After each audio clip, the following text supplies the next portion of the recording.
नमस्कार दोस्तों, आज मैं एक नया टॉपिक लेकर के आया हूँ जिसका नाम है हाइट एंड डिस्टेंस। जो 10th क्लास का एक टॉपिक है हाइट एंड डिस्टेंस।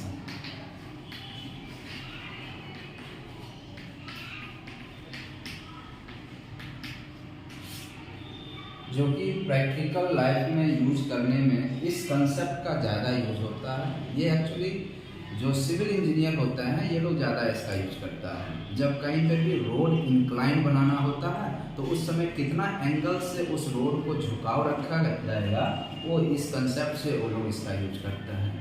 इसमें ज़्यादातर जो कंसेप्ट यूज किया जाता है वो ट्रिग्नोमेट्रिक फंक्शंस का यूज किया जाता है, जिसमें साइन, कॉस, टेन, कॉट, सेक, कोसेक का यूज करके हम लोग करते हैं। इस तरह का कंसेप्ट एक तरह राइट एंगल ट्रायंगल में किया जाता है, जिसमें ये जो होता है ये एंगल, जिसे एंगल ऑफ एलिवेशन कहा जाता है। दो चीज़ के अंदर ध्यान रखना है, जब किसी भी ऑब्जेक्ट को नीचे से ऊपर की तरफ देखा जाएगा तो अपने आंखों पर जो इमेज बनेगा कुछ इस तरह से, जैसे ये हम इस तरह से देख रहे हैं तो ये जो होगा ये हॉरिजॉन्टल लाइन है। इस दोनों के बीच में जो एंगल बन रहा है इस एंगल को कहते हैं angle of elevation. Angle of elevation यानी यहाँ पे क्या है, उसका आंख है इस जगह पे, और यहाँ से ये ऊपर की तरफ देख रहा है। दैट मीन्स कि हो सकता है ये कोई टावर होगा। तो एंगल ऑफ एलिवेशन का कंसेप्ट क्या होता है कि नीचे से ऊपर की तरफ देखेगा जब तो एलिवेशन बनेगा, और जब कभी भी टॉप से यानी कि किसी मीनार का हो या फिर कोई छत हो गया, बिल्डिंग हो गया, इसके ऊपर से जब नीचे की तरफ देखेगा तो इस समय जो एंगल का फॉर्मेशन होता है वो यहाँ पे बनता है। ये इसका इस कंडीशन में क्या बन जाएगा, आई बन जाएगा, आंख बन जाएगा, और उस समय ये जो होगा वो डायरेक्शन ऑफ लुकिंग हो जाएगा, जिस एरिया में वो देख रहा है, और ये उसका हॉरिजॉन्टल लाइन होगा। इस दोनों के बीच का जो एंगल बनता है इस एंगल को हम लोग डिप्रेशन बोलते हैं, एंगल ऑफ डिप्रेशन। यही दो तरह का जो है आपको हाइट एंड डिस्टेंस में देखने को मिलता है। जैसे मान लो कि हमने एक क्वेश्चन दिया कि ये एक मीनार है, ये एक मीनार है, और इस मीनार पे बैठा हुआ एक व्यक्ति वो जमीन पे आती हुई एक कार को देखता है। इस मीनार पे बैठा हुआ व्यक्ति जमीन पे एक कार को आता हुआ देख रहा है कुछ इस तरीके से। तो ये जो कितनी दूरियों में ये बैठा हुआ है, ये जिस वक्त देख रहा है ना उस वक्त ये हॉरिजॉन्टल के साथ 30 डिग्री का एंगल बना रहा है, और ये जिस ऊंचाई पे खड़ा है ये 50 मीटर का है। तो क्वेश्चन ये पूछा जा रहा है कि कितनी दूरी पे वो कार था जब एंगल जो है 30 डिग्री का एंगल बनाता था। तो इस तरह से एक परपेंडिकुलर हो गया और ये एक बेस हो गया। इस दोनों के बीच रिलेशन एस्टेब्लिश करने का कंसेप्ट हम आपको पहले ही वीडियो में बता चुके हैं।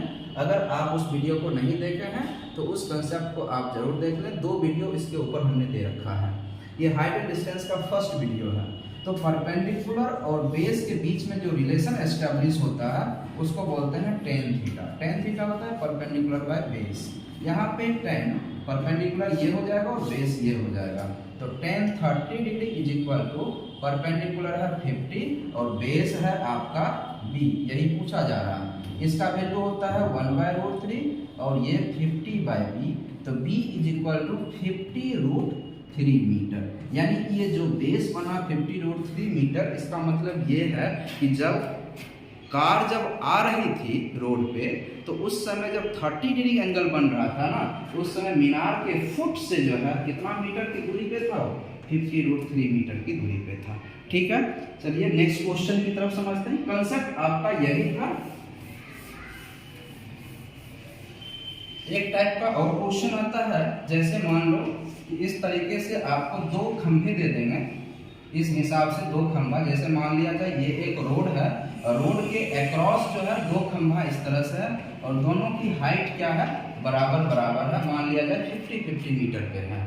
क्या किया जाता है, बीच में एक पॉइंट रखा जाता है और इस पॉइंट से हम दोनों खंभे की तरफ सीढ़ियां लगाते हैं। इधर भी लगा देते हैं और इधर भी लगा देते हैं। इसी सीढ़ियों को टेढ़ा कर देते हैं, इधर हो जाता है, इसी सीढ़ियों को टर्न कर देते हैं, इस साइड हो जाता है। तो आपसे ये पूछा जा रहा है कि पहले तो सीढ़ी की लंबाई बताओ दोनों केस में। इसमें मान लो ये 30 डिग्री का एंगल बन रहा है और ये 60 डिग्री का एंगल बन रहा है। तो क्वेश्चन पूछा जा रहा है कि इस सीढ़ियों की लंबाई क्या होगी। सेकंड क्वेश्चन क्या पूछा जा रहा है कि इस पॉइंट का दोनों खंभों से दूरियां क्या होगी, यानी यहाँ से ये डिस्टेंस कितना होगा और उसके बाद ये डिस्टेंस कितना होगा। ये दो क्वेश्चन आपसे पूछा जा रहा है। तो रिलेशन क्या बनेगा यहाँ पे देखिए, जैसे ये एक राइट एंगल ट्रायंगल बना इस तरह से, तो इसमें परपेंडिकुलर बाय बेस, जब हमें ये निकालना होगा तो परपेंडिकुलर बाय बेस का कंसेप्ट यूज करेंगे। जैसे मान लो ये लेंथ कुछ नहीं दिया हुआ है तो लेट कर लेते हैं x, ये लेंथ कुछ नहीं दिया हुआ है तो इसको मान लेते हैं y। तो अगर इस हिसाब से tan 30 डिग्री इस ट्रायंगल में जाएंगे तो 50/x आएगा और इसकी वैल्यू कितना अभी बताया था 1/√3, तो 50/x, x क्रॉस मल्टीप्लाई हो जाएगा तो आंसर 50√3 मीटर, यानी कि ये लेंथ हमारा वैल्यू निकल जाएगा। ठीक है, अब अगर हम लोग इस साइड से निकाल रहे हैं इस साइड से, तो tan 60 डिग्री क्या होता है परपेंडिकुलर बाय बेस, तो परपेंडिकुलर कितना है इधर से 50/b, tan 60 का वैल्यू होता है √3, तो बेस इज इक्वल टू 50/√3, यानी कि बेस को हमने क्या मान रखा था यहाँ पे y, so y is equal to 50/√3। अब पूछ रहा था कि दोनों के बीच का डिस्टेंस क्या होगा, तो ध्यान दीजिए दोनों के बीच का डिस्टेंस x और y को ऐड कर देना है, दैट इज 50/√3 प्लस 50√3। यहाँ से आप एलसीएम लीजिएगा दोनों का, तो √3 एलसीएम होगा, 50 प्लस 50 इंटू √3 3 होता है, तो ये हो जाएगा 150 प्लस 50 200/√3। इस हिसाब से इस दोनों के बीच का जो लेंथ होगा वो 200/√3 होगा। उसके बाद आपका बेस निकाल चुके हैं x और y, ये दोनों आपका आंसर हो चुका है। सेकंड क्वेश्चन हमने पूछा था कि आप ये बताइए ये लेंथ कितना होगा। तो देखिए परपेंडिकुलर बाय हाइपोटेनस के बीच में क्या रिलेशन होता है,